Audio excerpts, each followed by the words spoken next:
देश आजाद। आज अब तो फक्र में क्या हुआ है आजाद देश। शायर ने लिखा है कि वो खजानों को रद्दी समझकर बेच डालेगा हुकूमत हमने दे दी एक चाय बेचने वाले को, समझ लो। आज दिनांक 4 जनवरी 2022 को जनपद मुरादाबाद के डिंगरपुर स्थित शोषित वंचित समाज सम्मेलन में पहुंचे IAMI राष्ट्रीय अध्यक्ष बैरिस्टर असाउद्दीन ओवैसी, जहां जनसभा को किया गया संबोधित। मानवाधिकार इंडिया न्यूज से आफ्ताब अली की रिपोर्ट। जनाब शौकत साहब सदर मजलिस इत्तेहादुल मुस्लिमीन उत्तर प्रदेश, मोहतरम जनाब वारिस पठान साहब साबिक़ रुकन असम्बली मुंबई, मोहतरम जनाब कलीम साहब सदर दिल्ली प्रदेश मजलिस इत्तेहादुल मुस्लिमीन, शहनशीन मुदस्सिर फरमा जिला सदर एडवोकेट मोहित फरगानी साहब, हाफिज वारिस साहब, मंच पर शहनशीन पर तशरीफ फरमा हाजी गुलाम नबी साहब का बेहद शुक्रगुजार हूँ कि आपने अपना कीमती वक्त निकालकर आज के मजलिस के इस जलसे में शिरकत की। आपने मुझसे कबल मजलिस के मौज़िज़ क़ायदीन की तकारीर को सुना और उन तमाम ने आपको इस बात की तरफ मुतवज्जो किया कि उत्तर प्रदेश की सियासत में मजलिस यही चाहती है कि जिस तरीके से उत्तर प्रदेश में दीगर समाज के लोगों को उन्होंने अपने इत्तेहाद की ताकत के ऊपर उन्होंने मिलकर अपने एक नेता को बनाया, अपने उत्तर प्रदेश की सियासत में अपना हिस्सा भी मिला। आज मजलिस आपसे अपील करने कुंदरकी में आई है कि अगर आप मुत्तहिद रहेंगे और अपने वोट की अहमियत को समझेंगे तो यकीनन उत्तर प्रदेश की सियासत में एक नया इनकलाब लिखा जा सकता है और इंतखाबात में विधानसभा के चुनाव में आप तमाम मिलकर एक नई तारीख को रकम करेंगे। मुझे खुशी है कि मैं दोबारा कुंदरकी को आया हूं। मैं आपका शुक्रिया भी अदा करना चाहता हूं कि 5 साल पहले आपने विधानसभा और असेंबली के इंतखाबात में मजलिस के उम्मीदवारों के हक में अपने वोट का इस्तेमाल किया। गो उस वक्त हमको कामयाबी नहीं मिली, मगर मेरा ये अखलाकी फरीजा है कि मैं आप तमाम का शुक्रिया अदा करूं कि आपने ऐसे वक्त में मजलिस का साथ किया जब मजलिस आज की तरह इतनी तंजीमी तौर पर हमारा संगठन उस वक्त में बैठेंगे।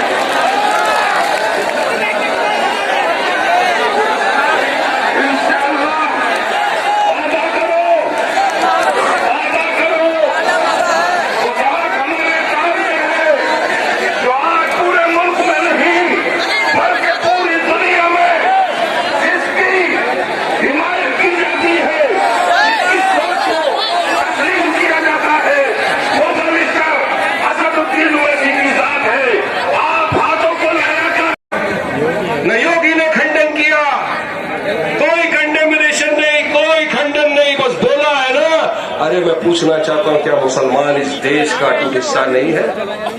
अरे मुसलमान तो इस देश, अगर एक पेड़ है तो मुसलमान इस देश की जड़ है। अब जड़ को मजबूत करो, इंशाअल्लाह ताला देश भी मजबूत हो जाएगा। अगर आप जड़ को उखाड़ने की बात कर रहे हो, अरे हमने आजादी की लड़ाई में अपनी जानें गंवाई, हमारे बुजुर्गों ने अपनी जान दी, तब जाकर आज ये देश आजाद। आज अब तो फक्र में क्या हुआ है आजाद देश। मगर अपनी क़यादत को बनाओ, अपने मजलूम कौमों को मुत्तहिद करो, इंसाफ की लड़ाई लो। ये काम मजलिस इत्तेहादुल मुस्लिमीन कर रही है। मेरे अजीज दोस्तों और बुजुर्गों, इन्हीं ख्वाबों को उनको पूरा करना है। मैं ये चाहता हूं कि मैं भारत का एक शहरी हूं, मैं मुसलमान हूं। मेरा मकसद एक ही है कि मुझे डिग्निटी मिले, मुझे इज्जत मिले, मुझे कोई खौफ ना हो अपनी जान का, मुझे कोई खौफ ना हो हमारी बेटियों का,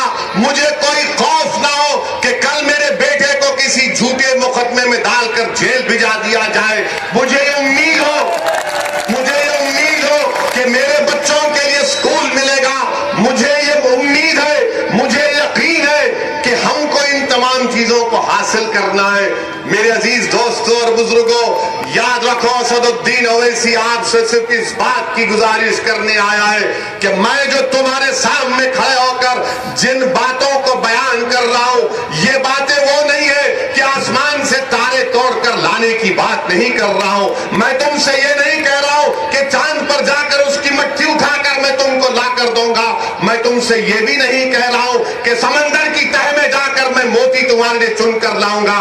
मैं तुमसे यही कह रहा हूं कि अगर तुम मेरी बात को समझ जाओगे तो भारत में हमको इज्जत भी मिलेगी, हमारा मुकाम भी मिलेगा। क्या इसमें डिग्निटी है? रायपुर में धर्म संसद होता है, कांग्रेस की सरकार है, वहां पर कोई कहता है कि इंसानियत को बचाना है तो मुसलमानों को सब हस्ती से मिटा दो। बताओ ये कौन सी डिग्निटी है? ये कौन सा खौफ दूर करने की बातें की जा रही हैं? और किसी को अब तक गिरफ्तार नहीं किया गया। ये तमाम के तमाम लोग बकवास के बकवास बकते रहे। इख्तिदार उत्तराखंड में बीजेपी के पास, इख्तिदार रायपुर में कांग्रेस के पास, और सब आकर बोलते, बीजेपी बोलती है, मोदी बोलते हैं कि सबका साथ, सबका विकास, सबका विश्वास। कांग्रेस कहती है कि हम नेहरूवियन आइडियोलॉजी को मानने वाले। अरे तुम किसको मानते हो ये तो बताओ हमको। तुम ना नेहरू को मानते, तुम ना संविधान को मानते, तुम ना मुजाहिदीन आजादी के वारिस हो, बल्कि तुम तो इस मजहब में नफरत को फैला रहे हो। तुम तो इस मुल्क में भारत के मुसलमानों को ऐसा बड़ा डरावनी ख्वाब दिखा रहे हो कि इनकी वजह से भारत को खतरा है। कि इस तरह की गुफ्तगू उत्तराखंड में हुई, कितनी पार्टियों ने एहतजाज किया? क्या कांग्रेस ने एहतजाज किया उत्तराखंड में? क्या समाजवादी पार्टी के लोग अपनी लाल टोपी पहनकर निकल कर आए? क्या रायपुर में कांग्रेस की हुकूमत ने उस तरह का फंक्शन करवाया? खुद हुकूमत ने करवाया, जिसमें तमाम बातें की जा रही। और जब मजलिस ये बात उठाती है तो सब के सब कहते हैं कि देखो ओवैसी भड़काऊ भाषण देता है, ओवैसी जज्बात में लाता है। याद रखो, अगर मैं जिंदा हूं तो जिंदगी का सबूत दूंगा। मैं मुर्दा नहीं। अब बनाएंगे। ओवैसी ने यह कहा, ओवैसी मैं भारत के प्रधानमंत्री को कहा हूं, मुझे संविधान में इख्तियार है, तुमको चमचागिरी करना है करो। मेरी बच्चियों की, मेरी बेटियों की इज्जत नहीं है? अल्लाह ने मुझे भी औलाद दी है, वो मेरी बेटी नहीं होगी मगर मेरी बेटी और बहन की तरह तो है। क्या हमारी इज्जत नहीं है? क्या हमारी बच्चों की फोटो डालकर उनकी बोली लगाई जाएगी? ये भारत में हो रहा है मेरे अजीज दोस्तों।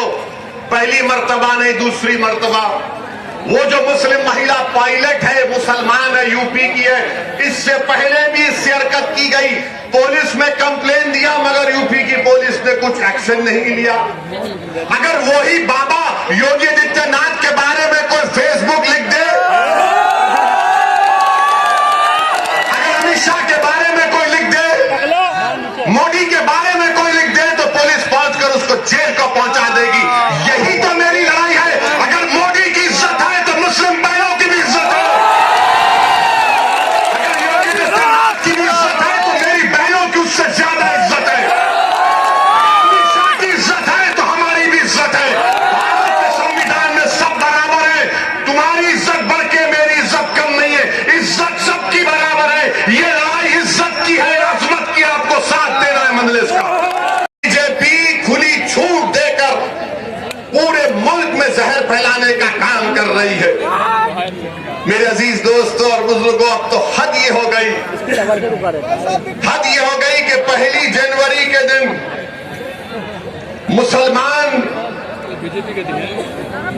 बच्चियां, लड़कियां, हमारी बेटियां, हमारी बहनें जो जर्नलिस्ट हैं, उनकी फोटो लगाकर उनका हर्राज किया गया। उनकी फोटो लगाकर ये तमाम के तमाम मुस्लिम लड़कियां एक से एक काबिल, पढ़ी लिखी है, शरीफ है, नेक है, सोम सलात के भी पाबंद है, मगर जब वो 16 जनवरी की पहली तारीख को उठकर देखती है तो पूरे सोशल मीडिया पर ये तमाम मुस्लिम महिलाओं की फोटो लगाकर कहा गया, ये लो, इसको खरीदो, ये बिकने के लिए तैयार है। बताओ जालिमों, क्या इसीलिए सरोजनी नायडू ने इस मुल्क की आजादी में हिस्सा लिया था कि मुस्लिम लड़कियों की तुम तस्वीर लगाकर उनकी बोली लगाओगे, उनकी खरीदी की बोली लगाओगे? क्या वो किसी की बेटी नहीं है? क्या वो किसी की बहन नहीं है, किसी की बीवी नहीं है, किसी की मां नहीं है? अरे हद तो ये हो गई, हद तो ये हो गई कि वो जो बदायूं का बच्चा जो जेएनयू से गायब हो गया, उसकी 65 साल की मां की फोटो लगाकर बेजालिम बोल रहे हैं इसको बेचने तैयार है, खरीदो। नजीब की मां की तस्वीर लगाई गई। नरेंद्र मोदी, तुम झूठ बोलते हो, तुम मुस्लिम महिलाओं के दुश्मन न हो, दोस्त नहीं हो तुम। अगर आप दोस्त हैं मोदी जी तो बोलिए इस पर। आपका मिनिस्टर बोला नहीं, मेरा प्रधानमंत्री बोलना चाहिए। नजीब की मां 65 साल की, आपने तो ट्रिपल तलाक पे बड़ा बोला था, मेरी मुस्लिम बहनें, मेरी मुस्लिम बहनें, अब कहां गई वो मोहब्बत बताओ आप।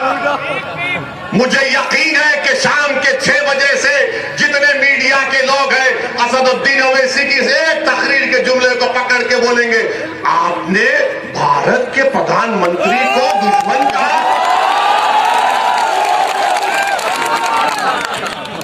ये पूरे के पूरे पप्पा जी के बेटे हैं, कोई पकड़ेंगे देखना आप। मैं बोला इसलिए कि तुम चलाना ये बात, बताओ कि नरेंद्र मोदी। ये सरों का समुद्र देखकर आज एक चीज का तो एहसास हो गया है कि इंशाअल्लाह अब उत्तर प्रदेश मुरादाबाद में इंकलाब जरूर आएगा।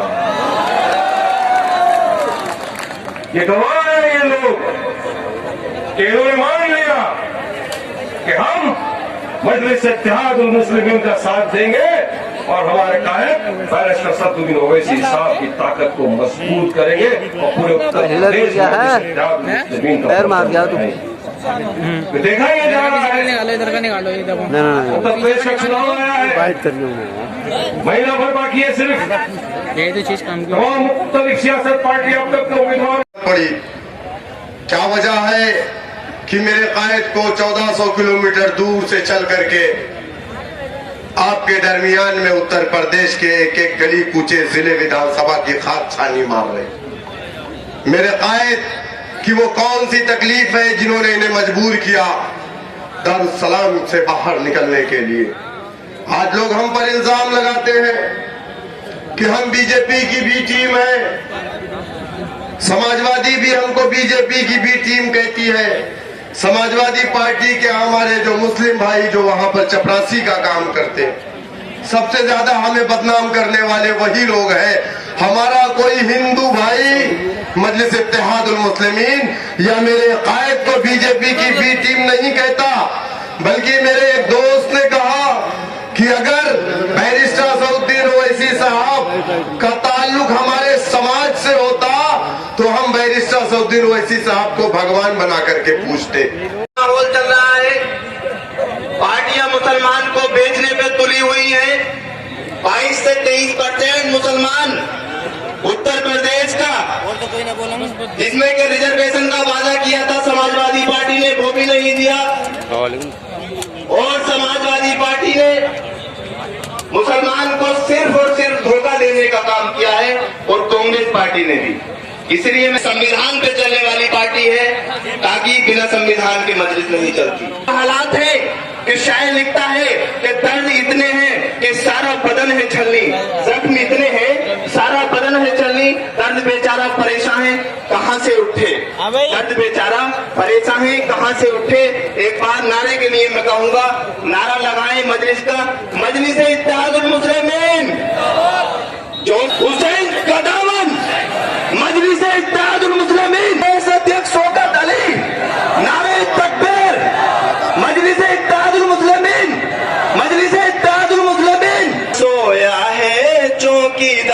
चाय बेचने वाला पूरा भारत बेच रहा है, रेल बिक गई सोया है चौकीदार। और साथियों, शायर ने लिखा है कि वो खजानों को रद्दी समझकर बेच डालेगा हुकूमत हमने दे दी एक चाय बेचने वाले को, समझ लो भारत को वो चाय पत्ती समझकर बेच डालेगा, भारत को वो चाय पत्ती समझकर बेच डालेगा। और साथियों, नीम की लकड़ी को भी वो चंदन समझता है, बड़ा नादान है।